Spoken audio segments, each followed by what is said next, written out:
Table Talk. I'm your host, Gideon. And today I have my lovely wife here, and we're going to be talking about her feelings behind G's Flavor House as we wrap up exactly what of our company as far as our plans and what our mission statement is and bringing families together. So I decided today I want to interview my beautiful wife and have her kind of tell a little bit about who she is and the things she grew up and the meals she prepared with her family and her mom. So, how you did there, honey? I've been doing all right. Can you tell our audience what exactly was your feelings when you started this business? When we first started this business, I was excited to be able to do something as a family and with my husband. I was kind of nervous just because I didn't know everything that it would entail. As we went further to do the studying and trying to figure out what we needed to do, we saw that there was a lot more than we had even thought that we needed to be able to do the barbecue sauce. But we went and had persevered through it and able to come up with a good seasoning product and dry rub product that I'm very proud of. Well, tell the audience about how were you when you grew up? What was your mom's favorite meal she made for you, and kind of tell us a little bit about that. My mom used to do this thing that she would let us decide what we wanted for our birthday dinners. Every year mine was I wanted um, meatloaf and mashed potatoes and gravy because she made the best uh, meatloaf that I have ever tasted. So I'd have to say my favorite food that she made was meatloaf. So here's the funny thing: my wife is Native American, but yet her food that she grew up is Mexican, which is kind of funny because it's like Native American food, but your favorite food is Mexican. So one of the first meals she kind of made with me was rice aroni, and I never ate rice aroni before, so it was a new experience at the time. I was very young. I think we met we were 17, and so can you tell them how are you Native American, but you eat Mexican food? And how did you grow up eating Mexican food when you're Native American? Tell them about that. That's kind of Well, we funny. weren't raised on the reservation. We were raised in the city of Colorado. So, my parents, their best friends, were Mexican, hung out with a lot of Mexican families. So my mom ended up cooking a lot of Mexican food. So I grew up on Mexican food. Here's the deal. After we got married, it took me some time to even know that there was a Native American cuisine because my wife would always make us these, really fast meals, but it wasn't traditional. Like I wanted to eat like some fried bread and stuff, and I didn't really realize what fried bread was until we met a lady in our church some years after being married, and she brought me up the fried bread, and I'm thinking, how come I never ate this since the whole entire time we've been together? But again, my wife is Native American. She she's not one of those, really attached to her, connected to her ancestry, and she wasn't really brought up like that. So for her to like make these off the wall meals, if you will, was kind of funny because I'm African American. I grew up eating collard greens, macaroni and cheese. We grew up eating that stuff. That was natural for us to eat. Cornbread and ribs, and that was so natural. But I was under the impression that everybody kind of ate that way, right? Everybody kind of have their own way of eating. And her being Native American, I really didn't really pay no attention to it really until I went to her father's house, and he had you know, all this Native American ancestry thing that was very, very interesting. But my wife didn't really, implement that in her personal lifestyle. We didn't really talk about that. That was never really a thing about me being black or her being Native American. So, can you tell them, did you ever really experience anything by being married to me? I mean, what was your thoughts about? Okay, I'm going to date an African American man. Did that ever cross your mind of how that was going to happen? No, I never thought about who I was going to marry or what race that person was going to be. Never crossed my mind to date a black man or to marry a black man. Um, I just fell in love with him. I fell in love with you, and That is it awesome. your color had nothing to do with it. That is awesome. But me too. I didn't really, I didn't really think about that. She caught my eye and she stole my heart at the same time. But we have kids that are interracial, right? And so as you're younger, that's cool. But when you get married, you start dating, you start dealing with people on the outside, in real life, if you will. And we have to raise our kids to be really strong minded, like because they didn't really know any difference, but we knew being in the world that people didn't really agree with our marriage. A lot of people didn't really agree with the fact that how we were dating. And this was back then in the early '90s.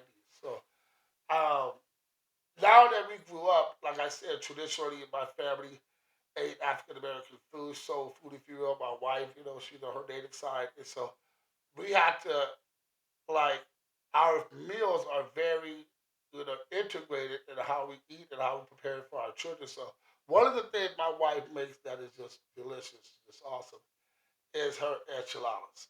And she makes that, and the day she made it some years ago, I love it. I still fall in love with it every time she makes it. Can you tell them how did that recipe get to you?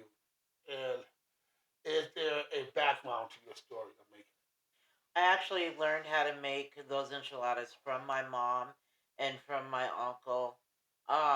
That was the first time that we've had enchiladas like that.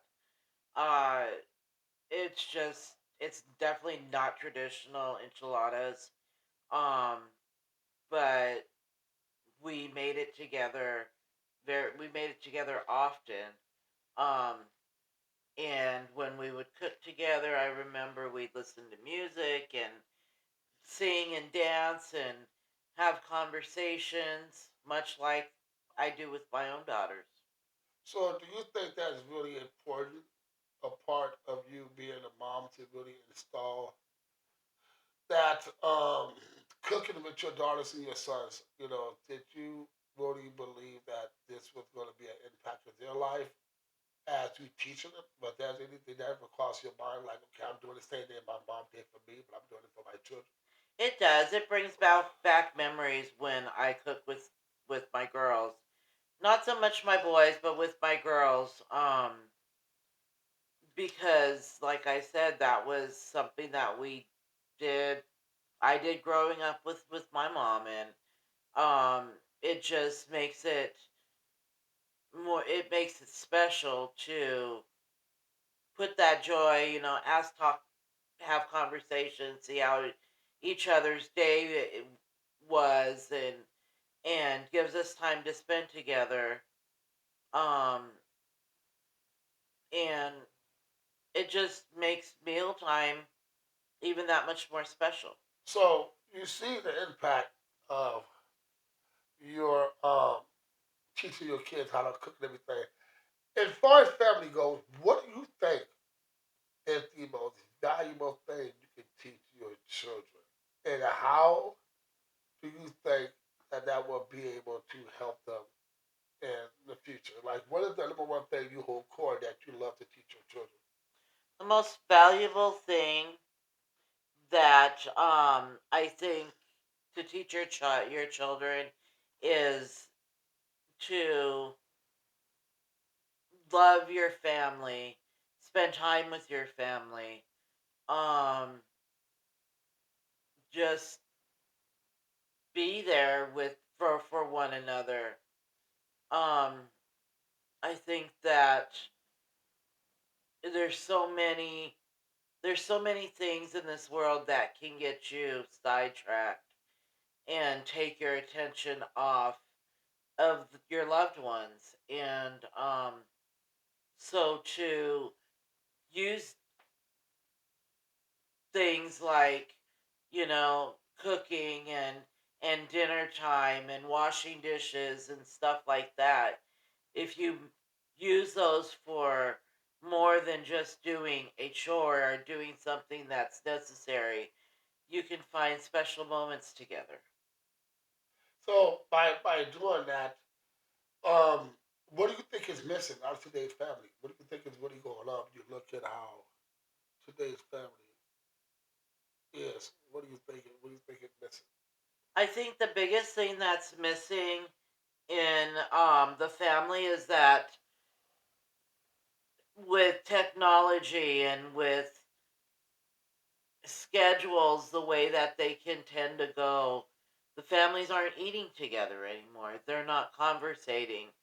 They're not making those special moments like I was talking about before.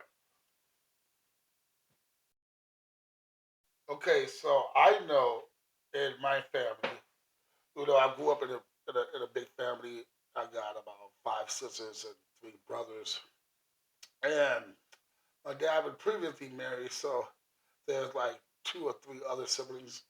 I didn't really know them as I was growing up. But I do know because of the side of our family, we grew up pretty. We had our financial challenges. We were poor for the most part. My dad was a general contractor. He worked every day. My mom did her job. But I know as eating, because there were so many of us, we kind of just grabbed our plate and really, did what we did. Sat in our room, sat in the circle of neighbors. As far as like coming to the table, we didn't have a table big enough for all of us to come to the table. So that was a bit of a challenge. And as I got older, I kind of dipped into the bad side of me and did in the streets. So I really didn't come home and have dinner. I was just eating with my friends, whatever I found, wherever we was going, wherever we was doing at the time. So I know when I came to your house and met your dad for the first time, I was nervous. I was like, oh my God, I'm either her mom, either her dad. Most of the girls I dated didn't ever have a mom and a dad. It was just like either they have a mom and. So I was dating Brandy and she has her mom, she has her dad. They're all like wealthy, semi suburban neighborhood, and I came from like the streets, and I'm like, okay, how am I supposed to prep this up? So I had to find me my slacks, find a good shirt, and I came to meet her parents. And I was surprised they had a table. We didn't really have that. You know? But she was all proper, and I was like, oh my God, who am I dating? So, so can you please tell them, how was you in your family, how you guys ate? What was one of the things you guys did as a family? We always sat around the table and ate. Um, we really didn't pay attention to our phones. We talked while we were eating. Um, it was always kind of meat, potatoes, kind of, you know, food. Um, I don't know. We always just spent time together. Yeah, because your mom would be like, I would come to your house, and I would go there with you, and after we got together and everything, and your mom would be like, pay attention to us, Gideon. Don't be on your phone. Put away your phone. You're visiting now, and she would tell you, Brady, you're visiting now. Let's spend time together. And I was just gonna drop her off and go see one of my homeboys. It's like, no, you're staying here, you're visiting, and I didn't really know what to say. Her mom is just Uh so huh.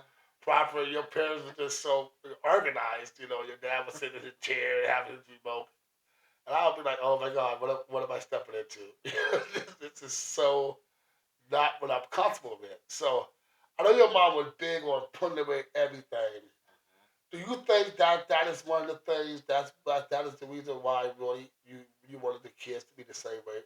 Yeah, because I always enjoyed that because my parents always worked so hard and we were what they were calling back then latchkey kids. We'd come home from school and let ourselves in. They'd get home, from work around 5:30, 6 o'clock, and be to bed probably about 8:30, 9 o'clock. So we didn't have a whole lot of time to spend together. So the time that we did have to spend together, it was during those meal times and doing the dishes and clean up. That was the time that we had to really be able to talk to each other.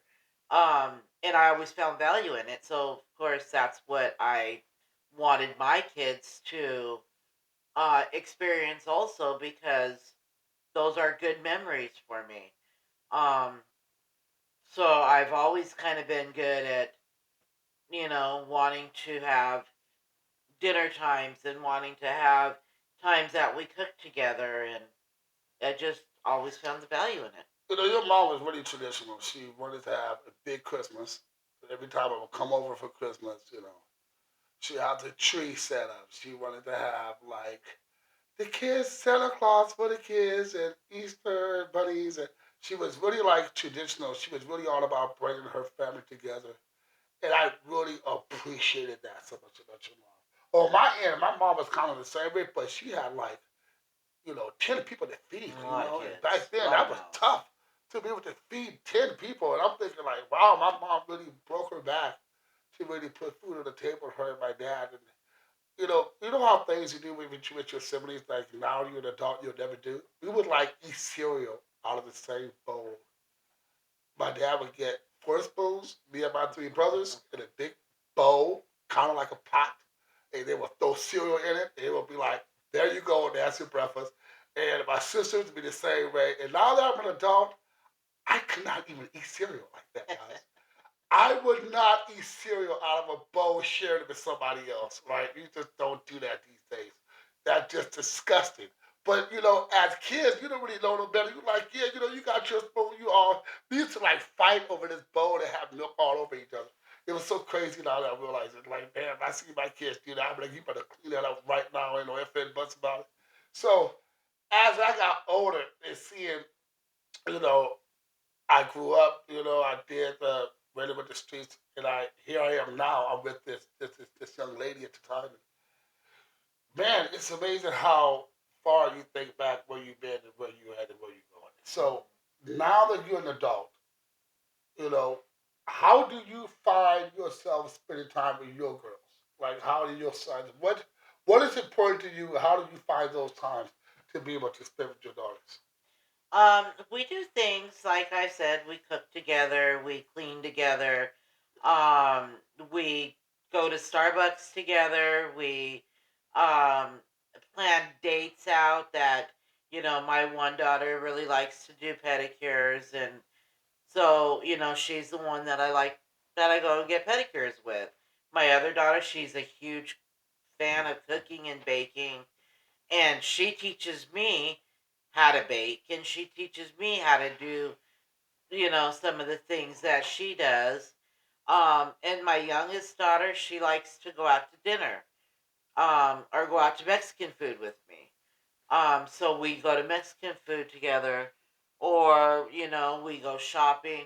We just find all kinds of different ways to really be able to spend time together and to bond. Um, and so, Okay, so there are things you do when you're young that as you get older, you be like, what was I thinking? I would never do that again. So when I was younger, my dad, we had a big family. And so my dad would take a box of cereal with a gallon of milk and he would put it in a pot. And me and my three brothers would eat cereal like this. And he would do the same thing for my sisters. And I would be like, now that I'm older, I'll be like, there's no way I'm going to do that. There's just no way I can even eat cereal out of the same bowl with anybody. So it's crazy the little things you do when you're younger. And now that you're older, you be like, there's no way I'm going to do that. So can you tell them what things you did as a kid that now, as an adult, you'll be like, there's no way I'm going to let my kids do that? the one thing that we used to do all the time was we'd put Kool-Aid packets inside of a Ziploc bag with a bunch of sugar inside, and use our fingers as like those dipsticks that that you could buy from the store. and go to school eating a bunch of sugar, basically, that's flavored with Kool-Aid. There is no way I'd let my kids do that nowadays. Um, I don't know why we did it, but we used to. Yeah, We you used to want do to come it out with like these purple and red with fingers, purple like and really. red fingers and mouths. Right. See how purple we can make our tongues. You know, and everything you touch, you have that purple stain on it. Yep. Yeah, I never really ate that stuff. The dipsticks that they would make. Our thing we did that I never really did it with my kids, but I always wanted to. But I never did. We make Dixie cups out of Kool Aid. That's what you